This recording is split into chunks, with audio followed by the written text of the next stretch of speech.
রাহুল ছিল এক সাধারণ তরুণ, যার স্বপ্ন ছিল নিজের একটা ব্যবসা দাঁড় করানো। কিন্তু ৩ বার ব্যর্থ হওয়ার পর পরিবার ও বন্ধুরা সবাই তাকে বলতে লাগলো, তুই পারবি না, অন্য কিছু কর। একদিন এক বৃদ্ধ ব্যবসায়ীর সাথে রাহুলের দেখা হয়।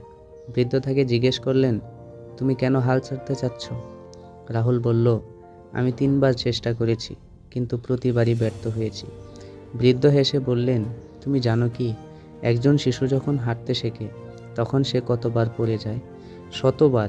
কিন্তু সে হাল ছেড়ে দেয় না, কারণ সে জানে একদিন সে ঠিকই হাঁটতে পারবে।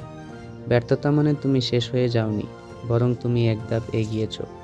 এই কথা শুনে রাহুল আবার চেষ্টা করলো। এইবার সে আরও বেশি পরিকল্পনা করলো, ভুলগুলো শুধরে নিল এবং চতুর্থবারে সফল হলো।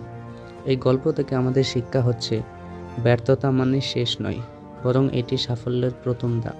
চেষ্টা চালিয়ে যাও, একদিন তুমি সফল হবে।